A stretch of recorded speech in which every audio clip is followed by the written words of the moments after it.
All right, good morning, everybody. I'm Mason Wilson. This is From the War Room to the Boardroom. Today, we are talking about transition, specifically transitioning into startup. So I'm your host. I'm the Global Business Strategy Operations Go-to-Market Ads Policy at Google, combat veteran, Duke MBA, and West Pointer. Today, we have my guest, Ms. Shante Frazier. She and I will be discussing her transition both in service and then also into being a beauty startup founder. Shante is the founder of Well Capped, a rent-the-one-way style wig company.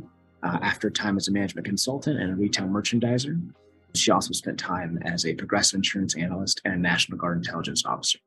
She's a graduate of both Spelman College and New York University Stern School of Business. Without further delay, Shante Frazier. I'm happy to be here. Thank you for making time. And so to kind of dive in, can you tell our listeners a little bit about yourself, kind of who you are, where you come from, and how you came to be here? Yeah, definitely. Thank you for the intro. Just to dive into that a bit more, I'm from Canton, Ohio, which is a smaller town in northeastern Ohio where everyone knows everyone. Grew up spending my summers in Atlanta visiting my dad, which is where I was exposed to Spelman College. I knew probably at the age of 8 I was going to go to Spelman, so had everything what I thought was mapped out at a young age. And when it came time for me to apply to college, the only college I applied to was Spelman College. My mind was set, only put in one application, had a great first year. But at the end of that first year, my mother, who is a single mother raising 2 other kids in addition to me, told me that she couldn't get approved for any additional loan money. So I Googled how to pay for school, and the first thing that popped up was the military. And the next day I was in the recruiter's office signing up for the Army National Guard with my fingers crossed that I would get the scholarship that came with it. So I took a semester off to go to boot camp. And then when I graduated, I commissioned as a military intelligence officer. Did you stay in Georgia your entire time while you were in the National Guard? Did you go elsewhere? Yeah, so I was in a program called the SMP program, the Simultaneous Membership Program, which is where you're in ROTC, but you're also still doing your guard duty once a month. So once a month in Georgia, I would take a weekend off away from my classmates and go serve as a cadet for my unit. At the time, I was a 92 Alpha supply chain specialist. So spent a lot of time we worked with the CDC a lot. It was a lot of fun. That's how I spent my one weekend every month. It was additional money for college. I was the first person from Spelman College to be in the SMP program. And it didn't guarantee a scholarship, but luckily I was able to get this scholarship by increasing my chances by going through boot camp. And you know that as a cadet, it's not mandatory for you to go to boot camp, but it increases your chances for the scholarship. So I signed up to go to boot camp, and I had no clue what I was signing up for, but it was definitely quite the experience, and I learned a lot, so I don't regret it. And so when you were making that decision to decide, National Guard or reservist versus active duty, kind of talk us through that decision process and kind of why you decided National Guard compared to the other routes. So they had different scholarship options, and I ended up going with I knew I didn't want to go active duty because I knew I wanted to get into the business world, but I knew I wanted to be in the military. Wasn't sure if active duty was the right call. So really the decision came down to reserve or National Guard. And I ended up taking National Guard because the lifestyle fit it allowed me to be more flexible. And also the scholarship program was better for me at that time. So yeah, it was mostly me deciding between the reserves and the National Guard. And the major difference is who owns you, basically. So the reserve is at the federal level and the National Guard is at the state level. So at the time I was in the Georgia National Guard when I commissioned. And then when I moved to Ohio to start working for Progressive Insurance as an analyst, I switched to the Ohio Army National Guard. Got it. That makes perfect sense. Yeah. And so based on that leadership journey, can you tell us about where you are now and kind of what brought you to that point? Yeah, so I was in Ohio for 6 years doing the 1 week in a month and then 2 weeks over the summer with the Ohio Army National Guard, but also working full time as an analyst for Progressive Insurance. And I started looking around trying to figure out what was next for me.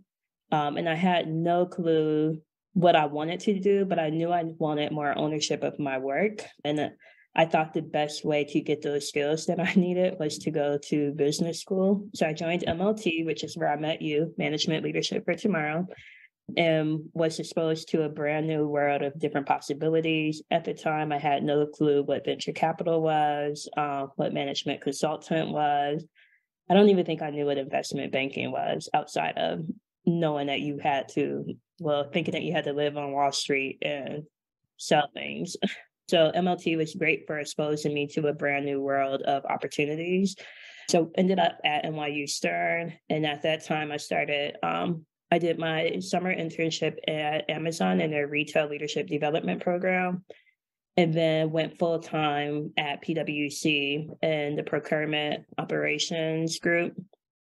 And then from there, decided I wanted to start my own company. So did something called a venture studio, which is where they invest in you as an entrepreneur. And you work with the venture studio to come up with a different idea. So over 4 weeks, each week you're pitching a new idea. And Well Capped was one of those ideas that I pitched. People fell in love with it. I knew I was the target market, so I fell in love with it and decided to go full time to work on that company in April 2022.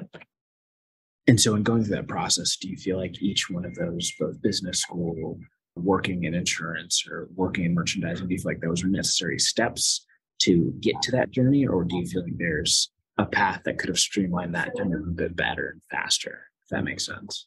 Great question. At the time, I felt like I was blindfolded throwing darts at a wall and I had no clue what I was doing. I was really just going with my gut and intuition. But when I look back at it now and all of the different experiences I had from the military to being an analyst and learning how to use data to tell a story, to working at PwC on procurement deals and M&A deals, to then going to Wayfair and working on figuring out how the product detail page increases shopper confidence. When I look back on all of those experiences, I see now how all of them have led me to this place. It's skills that you need as a leader for a startup, right? In the military, the main thing that you learn as an officer is how to make high impact decisions under pressure. And when you think about all of the training, when they have the noises going off in the background and they try to mimic a battlefield, like that's teaching you how to make a decision when everything is going to hell, right? When everything's going bad. And that's one of the main things you need, one of the main skill sets that you need as a leader of a startup. No, that makes a lot of sense. And so I guess in making that transition, are you now a full-time startup founder, or do you still split your time between National Guard and being a startup founder? What does that look like for you? Yeah, now I'm a full-time startup founder.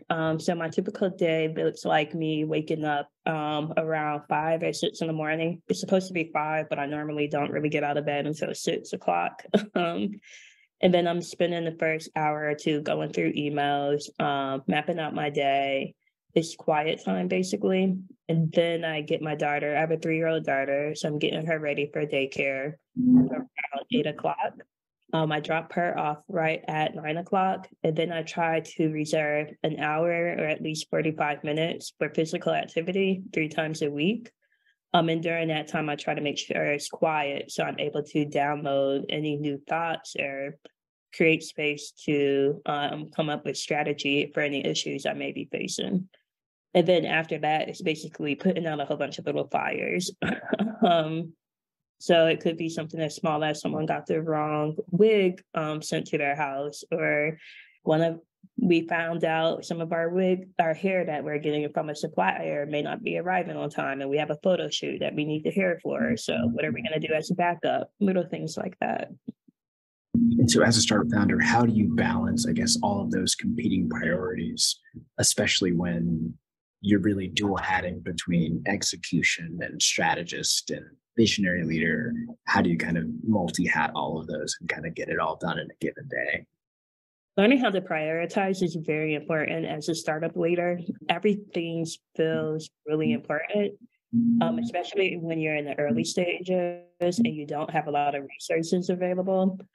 Everything feels like it needs to be at the top of the list. So what I do when I'm prioritizing is figuring out, if this doesn't get done, what breaks? And if nothing is going to break, then I can move that down lower in priority. But just making sure that I'm keeping in mind, like, hey, these are the things that have to be done, and these are the things that can be done tomorrow. And then also making sure that I'm leaving space to just think. I think as a lot of times as leaders, whether you're in the startup world or as you know in corporate world, we forget to leave time to think. And that's so important when your job is to come up with new strategies or to come up with new ideas. You want to make sure you're reserving bandwidth in your brain to just have space to think. And that can look like different things. It can look like going on a walk once a day, meditating for 20, 35 minutes, but just leaving time for your brain to not have to think about anything, but download new strategies. So how are you kind of pacing yourself, or how are you kind of structuring yourself to make sure that you have that time to think and download? Is it, hey, I have a journal, I have this given practice? How you're really thinking about it, I guess, your space and becoming a bit of an expert, but also kind of bringing that innovation and novelty to that space at the same time. Yeah, so I've always been a journaler. I've journaled since I was maybe 10, maybe younger than that. So I've kept a journal. My whole life is documented in little notebooks. And that allows me to reflect. And reflection is so important when you're learning new lessons every day. I'm able to look back on, hey, this decision that I made may not have been the best decision in that minute. Here's what I would do different in the future. And then look back on those lessons that I have documented. Another thing that I think has been really helpful is connecting with other entrepreneurs in Atlanta and learning from their best practices, what's worked for them, what didn't work for them, having those honest, transparent conversations to figure out what other people have done that's worked well and mistakes that they've made along the way. That way I don't have to learn those same mistakes through experience. Oh, amazing points. And so when you were making that transition out of the National Guard, can you talk about kind of that thought process, one? And then two, you mentioned kind of mentors. Who in your network were you reaching out to navigate that space? Was it undergrad folks? Was it people in the National Guard? Kind of who were those folks for you? So for the first question, when transitioning out the National Guard, for me, the decision was easy because of timing. Towards the end of my 6-year contract, I was about to begin business school. So for me, it just made sense to, instead of renewing my contract and trying to find a new base and a new unit in New York, just to let that contract end. When it came to finding mentors and people who I could talk to about different decisions I had to make in my personal life, professional life, for my career, what I did was look at people who I admired, whether they were in the military, so they had a role that I knew I wanted to look at, or if they modeled different ethos that I admired. I looked for those people, set up time to take them out to coffee, take them out to lunch. And during that time, I slowly built a relationship that felt authentic to both of us, and they just became informal mentors. A lot of those people I still keep in touch with now. So you kind of found something more organic, eventually let that cultivate into a natural sponsorship or kind of advocacy. So kind of you're both pouring into it, if I understood that correctly. Yep. And I've always done that, even in the corporate world, looking for people who held roles that I knew that I wanted. I offered to take them out for coffee, for lunch, for dinner, whatever, and just kind of pick their brain and let that relationship develop over time. Great points. And so along that, as you kind of left the National Guard, along with those benefits and transition into business school, how did you think about kind of planning to leave and kind of benefits, especially like going back to school as a student and kind of all the things that come along with that. How did you think about that particular process? I think the main thing that I was concerned about was the VA home loan. I've made sure before even leaving the Army, I made sure that I had hit all of the requirements to still get the VA loan. So my advice for anyone looking to think if this is the right time to transition to the civilian world full time would be to look at the benefits, talk to your VA loan, make sure that you're hitting the minimum requirements at least for the things that you know that mean a lot to you. I had already used a lot of my Montgomery GI Bill for my undergrad, and I knew I wasn't going to school past the MBA. I'm still standing on that, so that was important to me. So I went and made sure the benefits that I cared about, I would still qualify for. And then in terms of like programs you use to transition, we talked about MLT and kind of where we came from that. Were there any other programs that you used? I know consortium, starting as a part of consortium, if that's right. Yep. So I'm in a consortium. I did MLT. I don't know if they still do it, but Google used to have a veterans program for MBA students where they allowed veterans to go out to Google's campus. They pay for you to come out to California to stay on their campus for 5 days, and it's pre-MBA. I did that program, and that was so much fun. I learned so much from different people who worked at Google, got to meet the Google recruiters ahead of everyone else. And then I think it's called From Green to Gold, or From Green to Gold. I'll get the information for you so you can link it in your description for this. But there's another program that I did that was also very helpful for transitioning into an MBA. And then outside of the military, I'm in a program called Goody Nation for underrepresented founders. And they've connected me with a lot of different entrepreneurs in the Atlanta area. And that's been very helpful. They also have something called Therapy for Founders every Thursday, where all of the founders come together and talk about different issues that they're facing. That's been great, just letting me know that I'm not alone in some of the feelings that I've had. I mean, all great resources. I'll definitely be sure to share that with our listeners.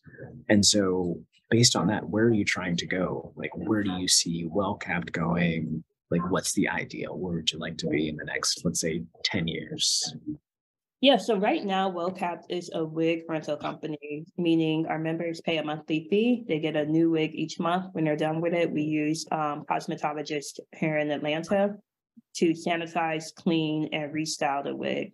Long term, our vision is to build Netflix for beauty products. And what that means is using predictive modeling to put the right beauty products in front of the right consumers. And that goes back to my analyst days at Progressive Insurance, where I used a lot of quantitative data to figure out what cohort people should belong in based on their marital status, their gender, age, where they lived. Now I want to see if I can use a lot of qualitative data to put the right mascara, shampoos, conditioners in front of you. And we're starting with wigs because people who wear wigs are typically hyper consumers of beauty. Over the next 5 years, 7 years, I want to continue to build out WellCapped, scale into different categories, and then we'll see where we go from there. But I'm really excited about the company.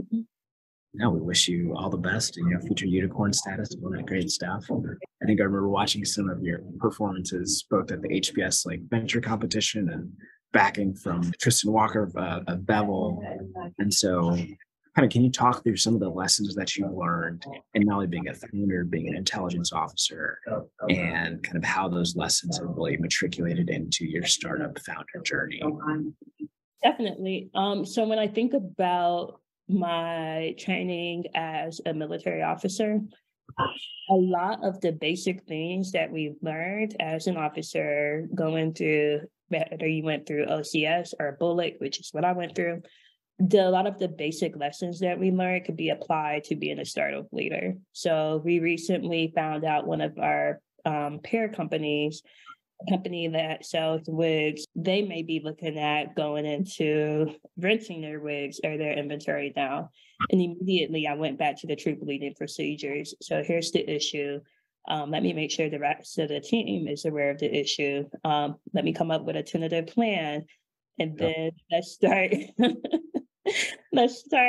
figuring out what our plan is, conducting research, right? Which is basically recon, conducting research, figuring out what they're going to be, what their strategy is long term, and then reiterating, so revising that plan along the way.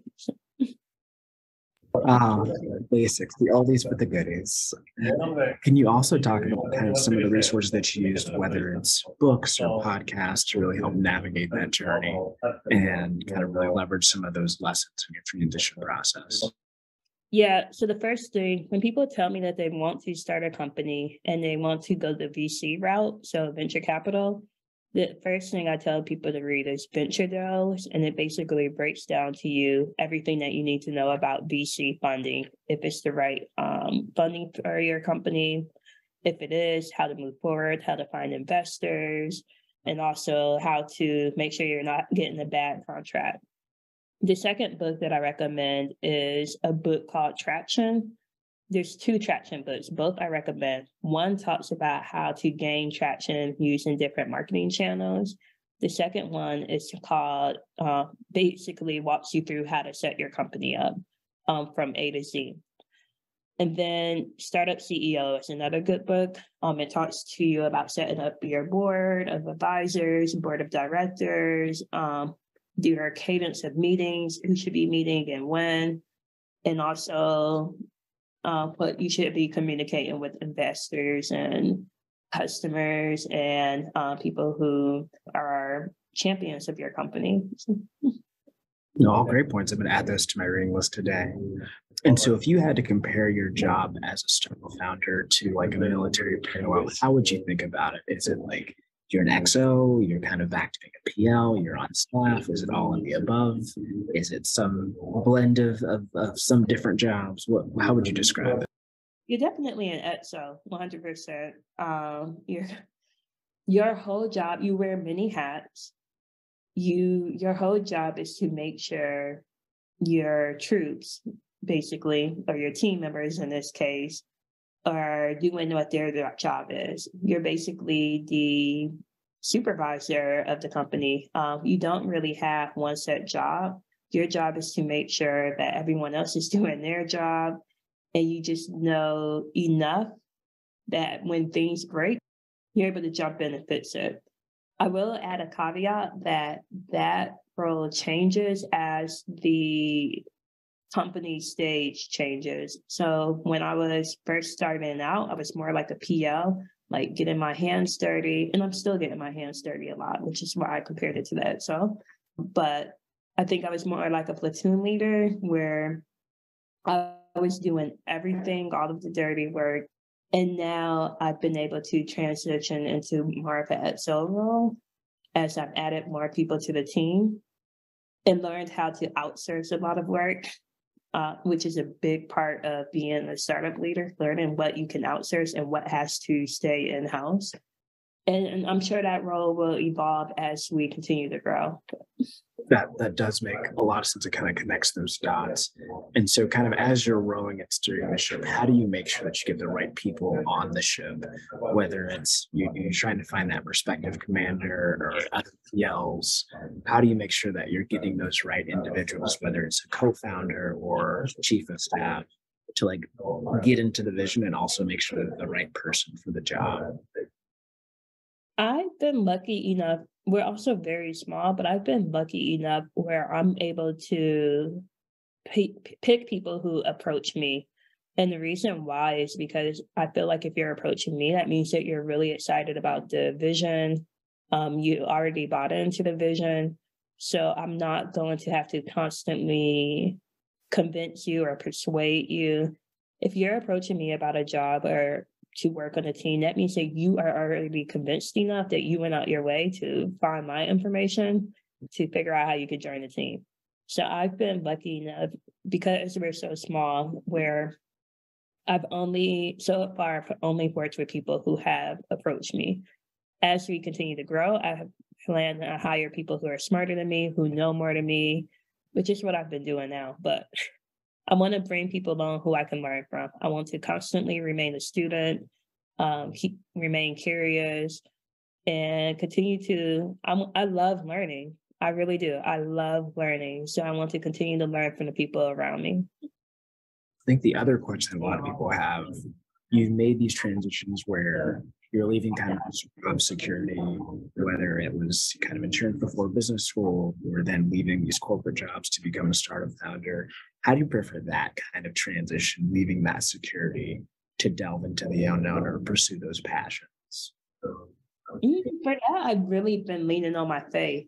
Like I went to Spelman College with $300 in my pocket. I had no clue what I was going to do. My mom was barely getting approved for the loan, so I had no clue what my long-term game was. But the one thing I kept in mind is, God, if your plan for me, if this is where you want me to be, I'll follow. Just get me there, and I'll figure out the rest as I go. And that's really been that's been my motto for my whole life. Like, God, if I'm on your path, if I'm doing what you have called me to do, I'm going to follow. I'm going to be obedient. Just get me there, and we'll work on the rest together. And it's worked for me so far. I've done a lot of things when I look back on. I'm like, that was very smart or logical. But it ended up even applying to Spelman, like not having any backup schools to apply to. That was not a smart decision. But I've done a lot of things that didn't make sense to them at the time, but it ended up working out for me. So I've learned to just trust that when I have a desire in my heart, I first pray about it. If God put that desire in my heart, then I'm going to go after it. And I trust in God enough that I hope that He'll figure it out. That makes sense. So one, kind of being open to those opportunities, making sure it's the right path that you and the creator have aligned on, and then from there executing. I think the other piece that I'd like to kind of get your take on in navigating this journey, both as a startup founder, management consultant, business school student, how does the intersectionality of both gender and race as a Black woman navigating the space, how does that look different from, say, my journey as a Black man, or from, say, our majority counterparts? Can you talk about that journey? Yeah, I felt for a very long time, probably, so growing up, I was often the only Black kid in my class up until maybe high school. And then I went to a more diverse high school. And then at Spelman, of course, it's a HBCU, all-girl Black school. So I was very comfortable. Everyone is full of beautiful, ambitious women. So everyone wanted to sit in the front seat of the class.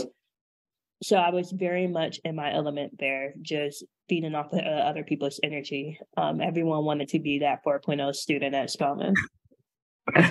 When I was suddenly thrown into the world of the military, and I felt like I had to prove myself and constantly validate myself, especially coming from a military family. And I had to work for the first time in my life. I was challenged in ways that I had never been challenged before. I've been blessed with the ability to be a fast learner. So if you put something in front of me, I can learn it very quickly. I've been blessed with that. In the military, I barely passed my PT test. I had to I wasn't familiar with weapons. So I had to do a lot of research to become familiar with the terminology that they were using. So I was challenged in a way I had never been challenged before. And on top of that, I was dealing with a lot of imposter syndrome, figuring out if I had made the right decision, if I was in the right place. And I felt like I constantly had to validate myself. And the same with the consulting world. I had a partner come up to me after I had just got done giving a presentation. I received a lot of compliments from that presentation.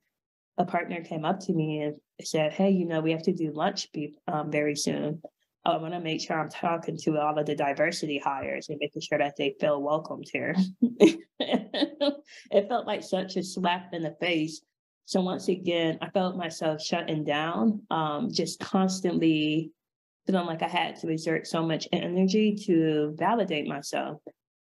And now working for Well-Capped, I finally feel like I have my place again, where I don't have to validate myself I didn't feel good about what I'm talking to because I face firsthand a lot of the issues that I'm trying to solve.